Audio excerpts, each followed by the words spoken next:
Hello दोस्तों, स्वागत है आपका हमारे YouTube channel TET Fact Academy में। मैं हूं शशिकांत राय और आज की वीडियो में बात करने वाले हैं 30,000 माध्यमिक उच्च माध्यमिक शिक्षकों की बहाली के बारे में, जो कि जो है 2019 से जो है चल रही थी और अभी चुनाव में आचार संहिता लगने के कारण जिसको स्थगित कर दिया गया है और दिसंबर के बाद आप लोगों को जो है इसकी जो है नए शेड्यूल जो है मिल जाएंगे ताकि आपके आगे की जो प्रोसेस है, नियोजन की प्रक्रिया है, वो पूरी हो सके। तो इसी के संदर्भ में कुछ जो है बात करने वाले हैं और इसमें आज आपको हम बताएंगे कि जैसे 94 शिक्षक बहाली के अभ्यर्थियों ने जो गलती की थी, वैसी गलती माध्यमिक और उच्च माध्यमिक शिक्षक के जो अभ्यर्थी हैं वो ना करें और काउंसलिंग से पहले ही जो है अपना जो प्रोसेस है, जो डॉक्यूमेंट्स है, जो जो चीज़ें उनको जो है इकट्ठी करनी है, उन सब चीज़ों को इकट्ठा कर लें,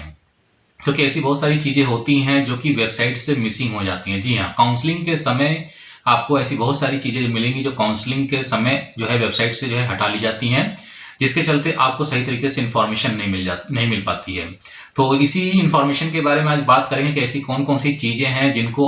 जो माध्यमिक उच्च माध्यमिक के जो अभ्यर्थी हैं उनको जो है लेकर के रख लेना चाहिए, क्योंकि ये सारी चीज़ें बाद में देना बहुत मुश्किल होता है।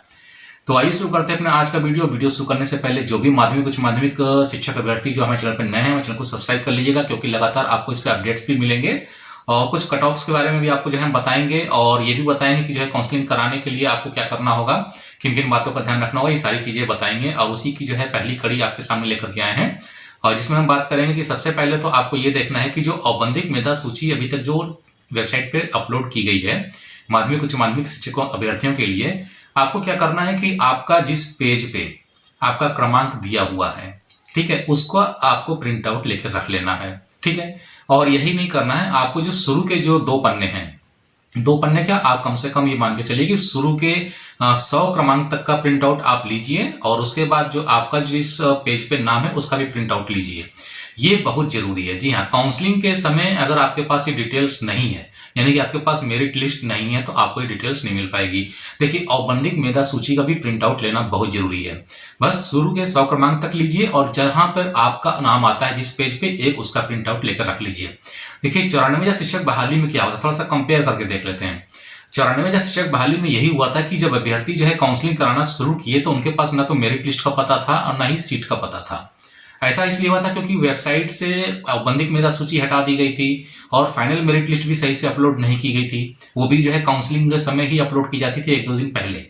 जिससे लोगों को काउंसलिंग का जो है जो नियोजन इकाई था उसको सेलेक्ट करने में काफी दिक्कत हो रही थी। तो आपको ये बिल्कुल ध्यान रखना है कि जो औपबंधिक मेधा सूची अभी जो अपलोड है, ठीक है, उसका प्रिंट आउट आप 100 क्रमांक तक लेकर रखिए और आप जिस पेज पे हैं उसका एक प्रिंट आउट लेकर रखिए, क्योंकि इस बार जो है 30,000 माध्यमिक उच्च माध्यमिक शिक्षक की जो बहाली हो रही है, इसकी काउंसलिंग प्रक्रिया थोड़ी सी डिफरेंस है। अगर आपको जानकारी नहीं होगा तो आप मेरा वीडियो देख सकते हैं और यहाँ पे एक बार और बता देते हैं कि इस बार जो काउंसलिंग प्रक्रिया होगी उसमें जो फाइनल मेरिट लिस्ट बनेगी, यानी कि आपकी आपत्तियों का संशोधन सुधार करने के बाद जो फाइनल मेरिट लिस्ट बनेगी, उसके बाद आपका डॉक्यूमेंट का सत्यापन होगा और डॉक्यूमेंट का सत्यापन होने के बाद, ठीक है, डॉक्यूमेंट का सत्यापन होने के बाद तब आपकी फाइनल मेरिट लिस्ट बनेगी और तब आपको काउंसलिंग कराया जाएगा। तो कहने का मतलब है कि यहाँ पे प्रोसेस को थोड़ा सा उल्टा कर दिया गया है। तो इस पूरी काउंसलिंग प्रोसेस को भी हम अपने आने वाले नेक्स्ट वीडियो में जो है समझा देंगे। तो फिलहाल यहाँ पे आपको औपबंधिक मेरिट सूची का जो प्रिंट आउट है वो लेकर रखिए। दूसरी चीज ये है कि आपको जो रोस्टर है, आपने जिस जिन नियोजन इकाइयों में जो है अप्लाई किया है, ठीक है, चाहे हाई स्कूल के लिए किया हो चाहे इंटर के लिए किया हो, वहां का जो रोस्टर है उसका भी आप प्रिंट आउट लेकर के रख लीजिएगा,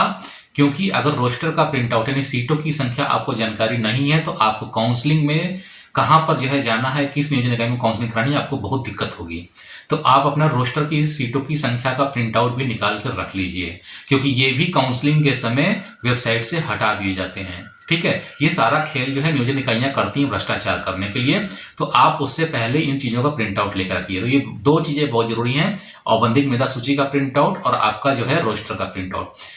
तीसरी चीज ये है कि आपके सारे डॉक्यूमेंट्स जो है रेडी होने चाहिए। आपके पास अगर जो है यूनिवर्सिटी लेवल के जो है प्रमाण पत्र नहीं है, प्रोविजनल नहीं है या ओरिजिनल नहीं है, तो आप निकलवा लीजिए, अपना जाति आवास जो है बनवा लीजिए, ठीक है। ये सारी डॉक्यूमेंट्स अपने जो है रेडी कर लीजिए। और अगर आपके किसी भी बोर्ड के डॉक्यूमेंट्स में कहीं नाम में कोई प्रॉब्लम है तो उसको अभी भी समय है, अभी काफी समय है। अभी आपका जो है नवंबर चल रहा है, दिसंबर के बाद यानी 1 महीने का पूरा समय है, तो आप बोर्ड में जाकर के उसको भी सुधार अभी करवा लीजिए।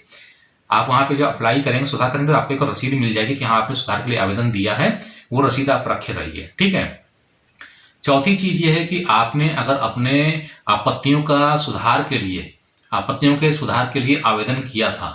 तो आप उसकी जो रिसीप्ट है वो भी संभाल कर रखिएगा, ठीक है। और उसका जो प्रिंट आउट है, जिस पन्ने पे आपका क्रमांक है और उसमें जो मिस्टेक है उसको भी आप संभाल के रखिएगा, क्योंकि ऐसा भी आपको बाद में देखने के लिए मिलेगा जैसा कि 94 शिक्षक बहाली में हुआ था कि आपत्तियों का सुधार और संशोधन के बाद भी उनके सुधार और संशोधन नहीं हुए और यहां तक कि किसी किसी के तो नाम ही लिस्ट से गायब कर दिए गए। तो आप उस पन्ने का भी जो है प्रिंट आउट निकाल के रखिएगा जहां पर मिस्टेक की गई है, क्योंकि वो मिस्टेक आपकी तो नहीं है, वो डाटा एंट्री करते समय जो नियोजन इकाई के कर्मचारी हैं उन्होंने मिस्टेक की है, क्योंकि आपने जो इन्फॉर्मेशन दी है वो तो बिल्कुल करेक्ट है, ठीक है। तो इन चीजों का आपको 4 बातों का ध्यान रखना होगा ताकि आप काउंसलिंग में आसानी से भाग ले सकें और आपको काउंसलिंग कराते समय किसी प्रकार की कोई समस्या ना आए।